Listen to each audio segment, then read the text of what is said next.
ከተማ ይውጣ፣ ደሙ ደርቆ ይውጣ፣ ልጁን ቀብሮ ይውጣ፣ ተዋርዶ ይውጣ። ታያለ የሰማይ ስታይል ይባላል። ሶስት ሰማያትን የሚወክለው ይሄ ነው። ነብይ ለመሆን አንዱ የዚህ ዘመን ነብይ ለመሆን አንዱ ትልቅ መስፈርት መሀይም መሆን። በምሬ ምንም አትፈራም፣ ምንም አትፈራ። ህግ ይጠይቀኛል ምናምን አትል። ብር ይባዛል አባዛለሁ ስትል ብሔራዊ ባንክ እንደሚጠይቅ እንኳን አታውቅም። አለመማር እንዴት ጥሩ እንደሆነ ያ ጌታ ባለም አዞራለሁ ብሎኛል። ሰይጣን ይዙር፣ አንተ ተረጋጋ። አንተ ኢዮብ ጋር ትዝ ይላችኋል። ሰይጣን ከየት መጣ ሲባል ማን ምን አለ? ምድርን ሁሉ ዞርኳል። ይሄ ትዞራለህ የተባለ ሰው ከዛ ዘዋሪ ጋር መንገድ ላይ ሊገናኝ አይችልም። 20 ሺህ ብር እሰጣለሁ። አገለገልክ አላገለገልክ በየወር ቀስ ብለህ አይበቃም፣ ግን የነብይ ብር ለብዙ ጉዳይ ስለሚሆን በየወር 10 ሺህ ብር ትወስዳለህ። እኚህንና መሰል ቪዲዮችን በዛሬ መሰናዶ ይዣለሁ። ታዲያ ለቤት እንግዳ ከሆኑ የሰብስክሪፕሽን ቁልፏን በመጫን ቤተሰብ እንሁን። በቀጣይ መለቃቸው ቪዲዮች ደግሞ ቶሎ እንዲደርሷችሁ የደውል ምልክቷን ይጫኑ። ወደ ቪዲዮቹ። አሸዋ፣ ሲሚንቶ፣ ጠጠር፣ አርማታ፣ ፌስታል፣ ቫዝሊን ብቻ ምን አለፋችሁ በምድር ላይ ያለውን ነገር ሁሉ ለምግብነት እጠቀማለሁ የሚለው ይሄ ፕሮፌት ራሱን ብሎ የሚጠራው መለሰ ከዚህ በፊት በእስራኤል ዳንሳ ቃል ተገብቶለት ነበር። አገለገልክም አላገለገልክም በየወሩ እንዲህ አረግልሃለሁ፣ ይሄ ይደረግልሃል ተብሎ ቃል ከተገባለት በኋላ ተስፋ መቁረጥ ይመስለኛል አሁን ወደምናየውና ምስቅልቅል ወደ ወጣ ህይወት የገባው ምን ብሎት ነበር? እስራኤል እስቲ እንመልከት። 120 ሺህ ብር እሰጣለሁ። አገለገልክ አላገለገልክ በየወር ቀስ ብለህ አይበቃም፣ ግን የነብይ ብር ለብዙ ጉዳይ ስለሚሆን በየወር 10 ሺህ ብር ትወስዳለህ። ሁለተኛ ነገር 3 ሱፍ፣ 3 ከረባት፣ 3 ጫማ፣ 3 ሙሉ መቀየሪያ እና 3 ሰዓት እሰጣለሁ። ክብር ለዚህ ጌታ ጥበባችሁን እንታይሰማ። እንግዲህ 3 ያልተባለ ነገር የለም። ከልብስ አንስቶ እስከ ሰዓት ነው 3 ቃል የተገባለት። ምን ያህሉ ተፈጽሞለታል፣ ምን ያህሉ አልተፈጸመም ቃል የገባው እስራኤል ራሱ ያውቀዋል። ይሄ ግለሰብ በምን ሁኔታ ላይ ነው አሁን ያለው የሚለውን እንመልከት እስቲ። ታያለ የሰማይ ስታይል ይባላል። ሶስት ሰማያትን የሚወክለው ይሄ ነው። ቤት ኪራይ መሮኛል፣ እግዚአብሔር ምስክሬ፣ ኑሮ መሮኛል፣ ቤት ኪራይ መሮኛል። እግዚአብሔር ሆይ ለምን እነኚህ አሁን አርፎ ተቀምጧል? ለምን ወደ እነሱ እኔን አትወስደም? ለምን አሁን መቃብር ቦታ ነኝ ያላችሁ እየታያችሁ ነው። እኔ በቃ መሮኛል፣ ቤት ኪራይ ኑሮ መሮኛል። በቃ እግዚአብሔር እነሱ ጋር ወስደ በእናት ትንሽ ሳልከፍል ልኑር እስኪ እግዚአብሔር በእናት። የእስራኤልን ትክክለኛ ነብይ መሆን አለመሆን ለጊዜው ተወት እናድርግና በዚህ ዘመን ነብይ ለመሆን የሚያስፈልገው መሀይም መሆን ብቻ ነው ይለናል ይህ አገልጋይ። ነብይ ለመሆን አንዱ የዚህ ዘመን ነብይ ለመሆን አንዱ ትልቅ መስፈርት መሀይም መሆን። በምሬ ምንም አትፈራም፣ ምንም አትፈራ። ህግ ይጠይቀኛል ምናምን አትል። ብር ይባዛል አባዛለሁ ስትል ብሔራዊ ባንክ እንደሚጠይቅ እንኳን አታውቅም። አለመማር እንዴት ጥሩ እንደሆነ ገብቶሃል? ምን ብሔራዊ ባንክ ይጠይቀኛል ብለህ አታውቅ። ምን በህግ የሚያስጠይቁ ነገሮች አሉ። ብዙዎቹ ማቃቸው ልጆች አያውቁም። ይሄ እኮ በህግ ያስጠይቀዋል አሉ። ኧረ እዚሁ ከተማ ላይ አንዱ አምጡ ብራችሁ ሙሉ 50 ብር 100 ብር ሃሌሉያ፣ በብር ላይ እንነክሳለን። ብሩ ላይ ቆመ አንዱ ብር 100 ብር 50 በህግ እኮ ያስጠይቃል። በህግ ያስጠይቃል። ብር ላይ መቆም፣ ብር የቀደድክ ሰርግ ላይ መበተን። እኔ ሰፈር የታሰሩ ሰዎች አውቃለሁ። ብር ስላላቸው ልጃቸውን ሲድሩ ይሄን የደርግ 100 ብር እየበሱ እንትን ሲሉ እስር ቤት ገቡ። አባትዮ የሰርጓ ቀን እስር ቤት ገቡ። ሰው ሲያነሳ የተቀደደ ብር። የኛ ብራዘራችን ፕሮፌት እንትና ጣጣ ይለው ብር ላይ ቆመ።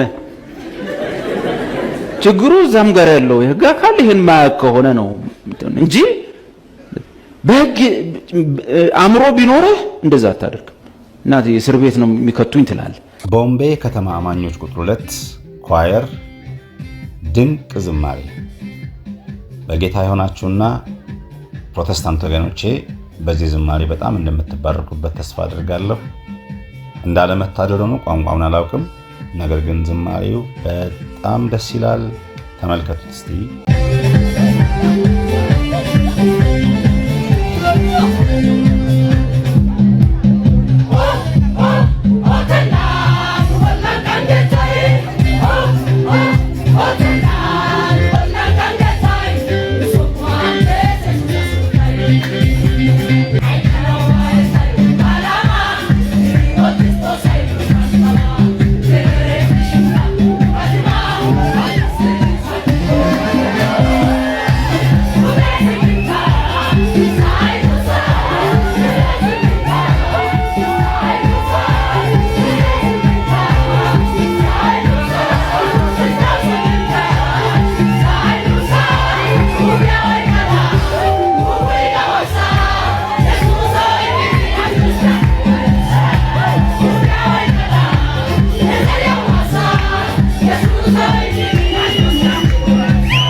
ከዝማሬ ሳንወጣ ወደዚህ ዲላ አካባቢና አዋሳኝ አካባቢዎች ላይ የተለመደ የአምልኮ አይነት ነው። መዝሙሮች ካለቁ በኋላ በመጨረሻ አካባቢ በዚህ መንፈስ ውስጥ ሆነው ሲያመልኩ ይታያል። እኔ በግሌ በጣም ደስ የሚለኝ የአምልኮ ስርዓት ነው። ምን እንደምትሉ አላውቅም ሌሎቻችሁ፣ እሱን ደግሞ እንመልከት።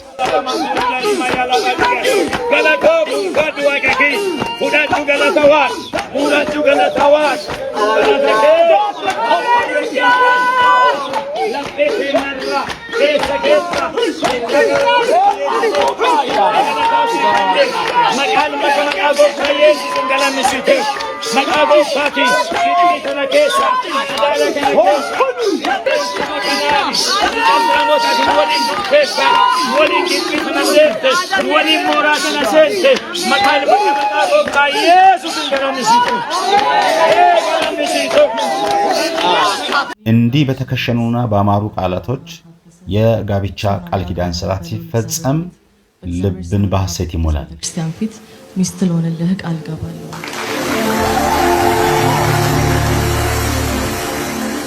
በእግዚአብሔር ቃል ሰው አባትና እናቱን ይተዋል፣ ከሚስቱም ጋር ይጣበቃል፣ ሁለቱም አንድ ስጋ ይሆናሉ ተብሎ እንደተጻፈ እኔም አባትና እናቴን ትቼ ካንተ ከባሌ ጋር በፍቅር በመጣበቅ አንድ ሆኜ ለመኖር ቃል ገባለሁ።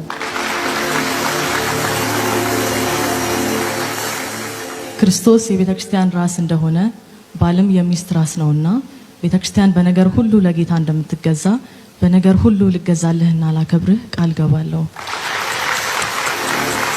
እግዚአብሔር መፋታትን እንደሚጠላ እኔም መፋታትን እጠላለሁ።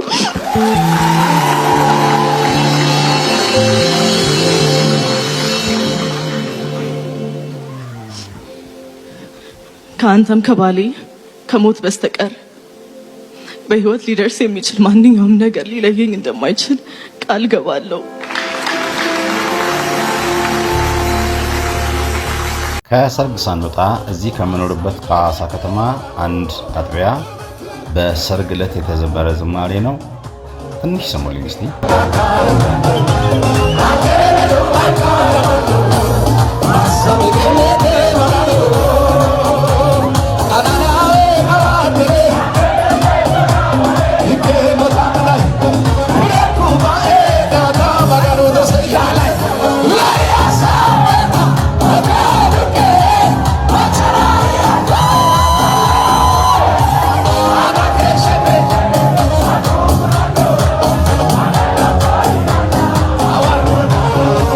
አገልግሎቶቻቸው ጠላቶቻችሁን ውደዱ የሚለውን የእግዚአብሔር ቃል የማያውቁ ይመስል ከአፋቸው ሁልጊዜ የመርገምና የክፋት ቃል ብቻ ስለሚወጡ አገልጋዮችም ቪዲዮ ይዣለሁ። ከተማ ይውጣ፣ ደሙ ደርቆ ይውጣ፣ ልጁን ቀብሮ ይውጣ፣ ተዋርዶ ይውጣ፣ ነቅሎ ይውጣ፣ አብዶ ይውጣ፣ ቀብሮ ይውጣ፣ ሌሊት ይውጣ፣ ይውጣ፣ ይውጣ፣ ይውጣ፣ ይውጣ፣ ይውጣ።